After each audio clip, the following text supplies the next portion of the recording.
Olá, professora! Olá, professor! Bem-vindos à aula de hoje.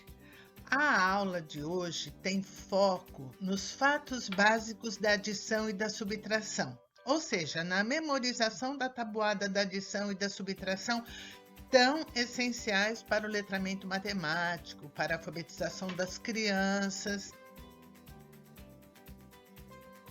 Nós estamos sempre tentando contemplar as aulas com as habilidades da BNCC para vocês verem que as coisas estão muito conectadas. Tudo está muito interligado.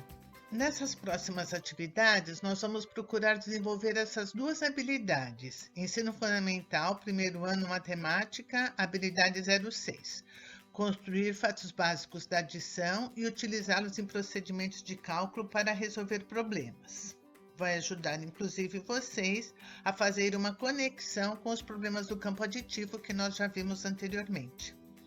E também construir os fatos básicos da adição e da subtração no segundo ano, que é a habilidade 05, para utilizar esses cálculos, esses fatos básicos, no cálculo tanto mental quanto escrito e na resolução de problemas, ok? Você pode se perguntar, mas o que são fatos básicos, Ana? Fatos básicos são aquelas operações geralmente mentais que a gente faz utilizando apenas um algarismo. Então, por exemplo, fato básico da adição seria 6 mais 3, 9 mais 7, 5 mais 1.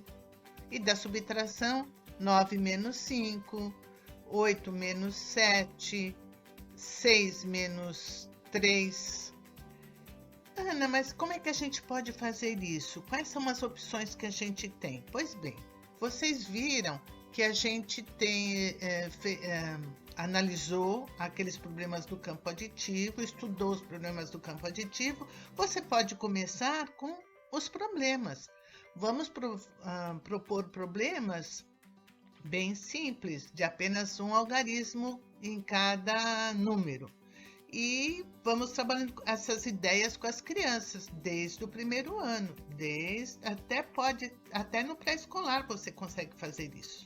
No começo, a criança vai perceber, por exemplo, que 5 é 1 mais 1 mais 1 mais 1 mais 1.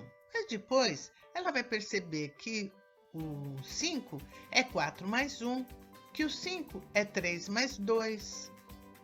Com o tempo, ela vai perceber também que o 5 é 6 menos 1, é 8 menos 3.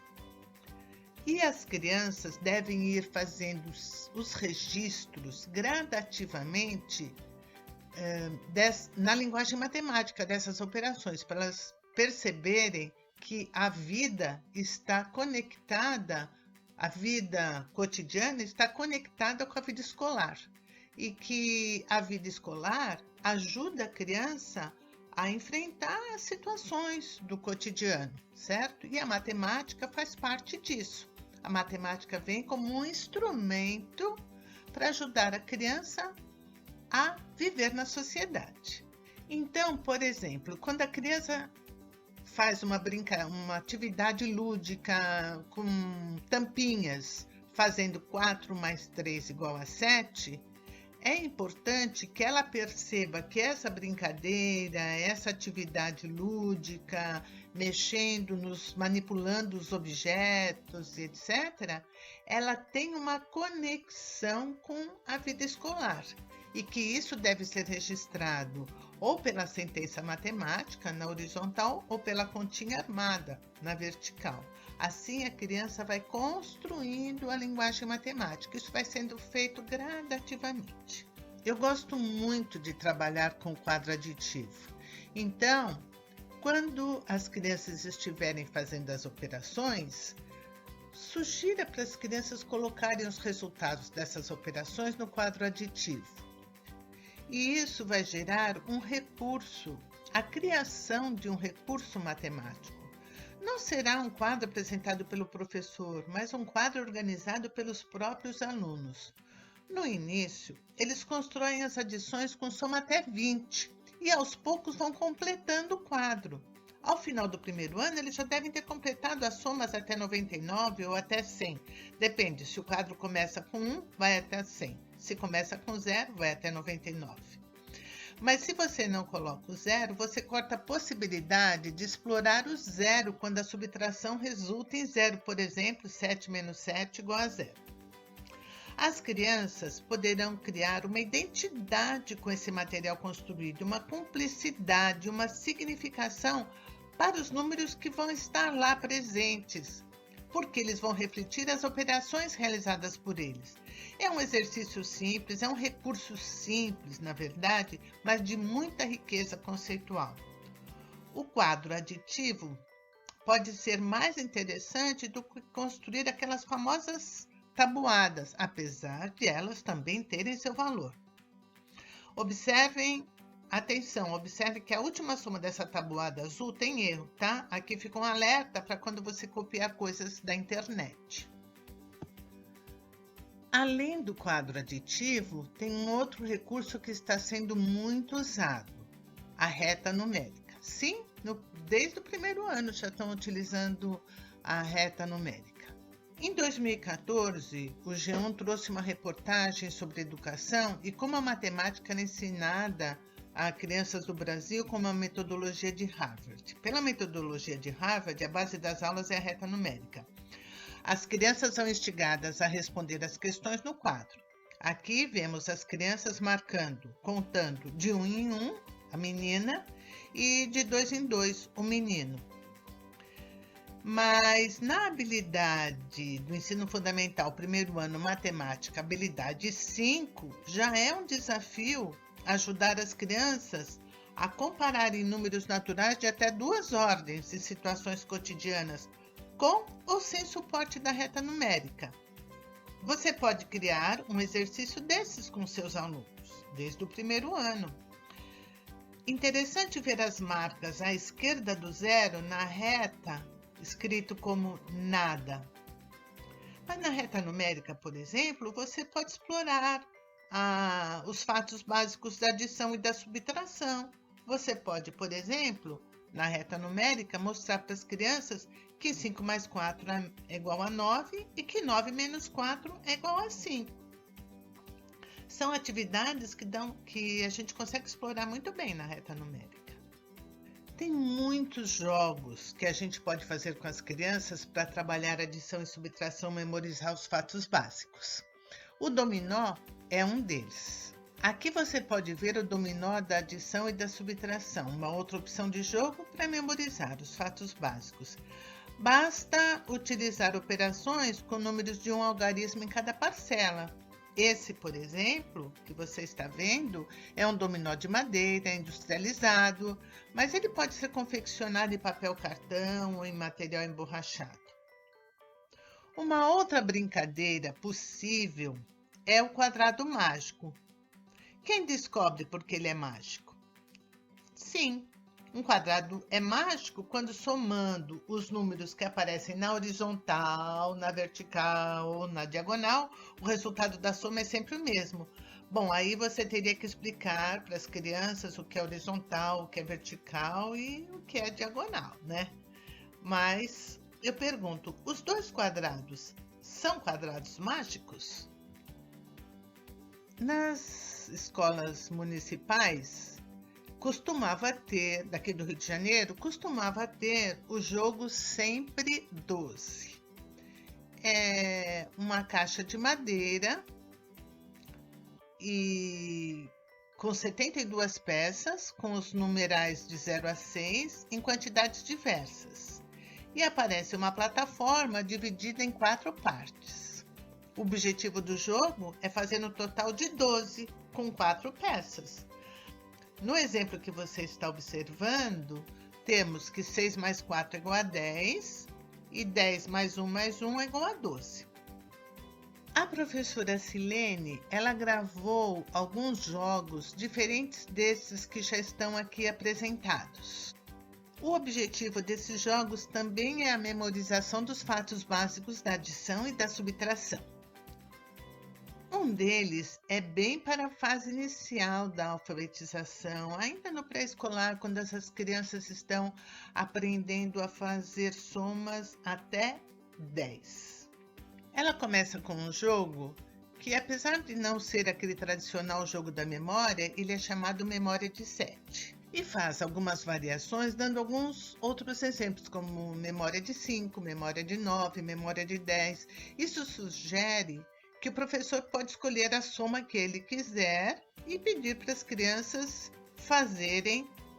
participarem do jogo, fazerem o joguinho, certo? Vamos ver? Meu nome é Silene, sou professora e sempre gostei de trabalhar matemática de forma lúdica com os meus alunos.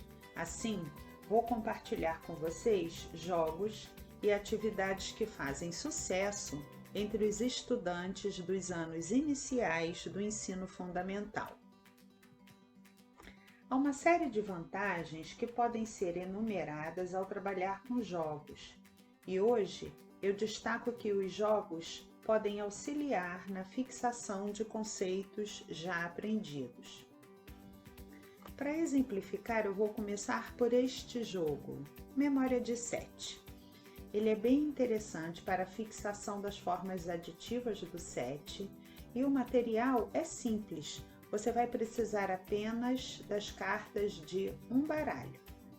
Nesse jogo, podem ser utilizadas cartas de Ás a 6 ou de 0 a 7, caso você prefira utilizar as cartas do Uno. Para dar início ao jogo, as cartas devem ser dispostas na mesa com as faces viradas para baixo, como num jogo convencional de memória. Cada jogador desvira 2 cartas, e caso estas 2 cartas juntas somem 7, ele forma um par. Ganha o jogador que fizer mais pares. A partir da estrutura do Memória de 7, o professor pode fazer variações e propor, por exemplo, que os alunos joguem Memória de 10. Nesse caso, devem ser separadas as cartas de Ás ou 1 até 9. O objetivo, então, seria o de fixar as formas aditivas do 10. Outras regras podem ser combinadas a partir das cartas que forem selecionadas para o jogo, e assim brincar com memória de 9 ou memória de 5. Como vocês podem ver, neste jogo aqui vai ser preciso fixar apenas 3 formas aditivas. Isso diminui o nível de dificuldade e permite que o jogo seja indicado para os alunos que estão iniciando. O importante é combinar previamente com seus alunos as regras e separar as cartas correspondentes. Caso você queira explorar os fatos básicos com soma até 18, para até contemplar a habilidade 06 do primeiro ano, ela sugere um outro jogo, Memória com Tempo. Vamos ver? Caso você queira trabalhar com todas as formas aditivas de maneira simultânea, sugiro que mostre aos seus alunos como jogar Memória com Tempo. Para isso, você vai precisar acrescentar ao material uma ampulheta e manter separadas as cartas de 1 a 9 ou de Ás a 9. Lembrando que em todas essas versões de jogo da memória, o Ás vale 1. Ao chegar a sua vez de jogar, o aluno desvira 2 cartas quaisquer. Para ganhar, ele deve acertar o total, somando as 2 cartas viradas. Mas ele tem que ser rápido, porque precisa acertar esse total antes que o tempo marcado pela ampulheta se esgote. Pode ser bem mais difícil jogar memória com tempo, especialmente se as cartas desviradas tiverem valores mais altos. E como esse jogo envolve todas as formas aditivas, a soma de maior valor irá ocorrer se o aluno desvirar 2 cartas com o número 9, totalizando 18 pontos em uma única jogada. Tenho certeza que os alunos vão gostar de experimentar estes novos desafios. Antes de finalizar, eu deixo aqui algumas sugestões. Enquanto os alunos estiverem brincando, é importante que o professor deixe que se divirtam e faça o mínimo possível de intervenções durante a partida, especialmente não repreendendo os alunos que venham a cometer erro de cálculo. Durante a partida, é importante que o professor observe os recursos utilizados pelos alunos para calcular e veja quem já memorizou as formas aditivas. Caso algum aluno encontre mais dificuldade, o professor pode oferecer algum material de apoio para o cálculo, como, por exemplo, tampinhas de garrafa PET. Estas versões de jogo da memória podem estar sendo, ao mesmo tempo, utilizadas por diferentes grupos de alunos de uma mesma turma, o que vai depender da habilidade desses alunos com relação ao cálculo. Seria muito interessante que no dia seguinte ao jogo o professor propusesse uma boa discussão com a turma para sistematizar alguns dos conteúdos envolvidos, perguntando quantas cartas havia no baralho, quais eram as configurações possíveis para dispor as cartas em linhas e colunas de modo a não sobrar carta alguma, explorar a contagem em escala na contabilização dos pontos obtidos por cada jogador, fazer um levantamento das cartas que formavam pares e, ao final dessa discussão, aproveitar para fixar ainda mais o conteúdo em exercícios por escrito. Seria muito bom que os alunos pudessem jogar outras vezes. Você deve estar se perguntando, e a subtração? Não tem nenhum jogo desses assim para subtração? Tem sim. A professora Silene também pensou num jogo sobre subtração. Inclusive, nesse jogo, que chama Torres, você pode contemplar a habilidade do segundo ano, a habilidade 05. Vamos conhecer mais essa opção? Vale lembrar que, além de auxiliarem na fixação de conceitos já aprendidos, os jogos são ótimos como fonte de motivação para a aprendizagem. Vamos jogar duas torres? Para começar, separe as cartas de um baralho de Ás a 9 ou 1 a 9 se você for usar o Uno. Confeccione com seus alunos os tabuleiros. Veja o modelo. O importante é que cada tabuleiro tenha o desenho de 2 barras divididas em 10 pequenos espaços. Eu fiz como se fossem os palitos do material dourado, mas se você preferir, deixe que as crianças usem a criatividade e enfeitem as torres.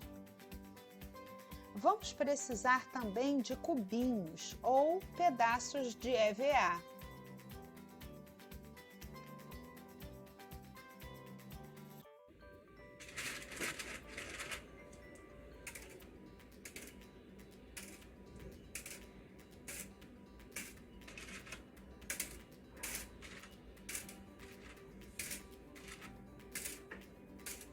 Isso mesmo, eu estou separando 20 cubinhos, 20 para cada jogador.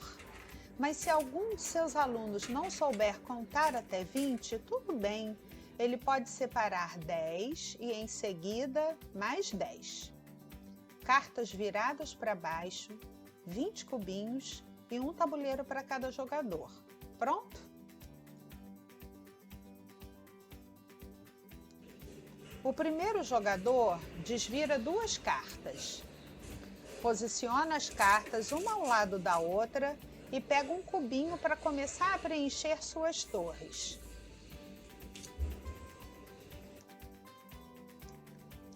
O segundo jogador também desvira 2 cartas e pega um cubinho.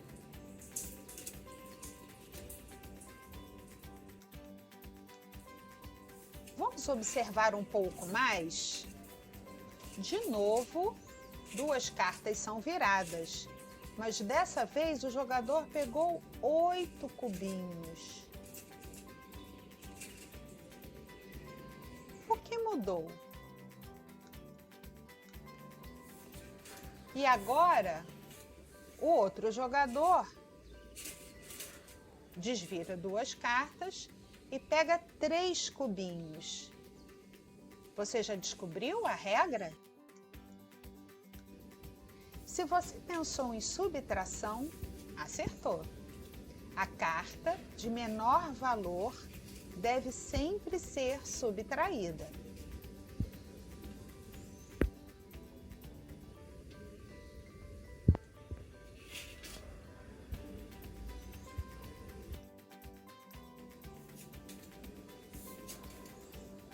Mas se as 2 cartas forem iguais, o jogador então não pega cubinho algum, pois se eu subtraio um número dele mesmo, tenho 0 como resultado. E como se faz para ganhar a partida?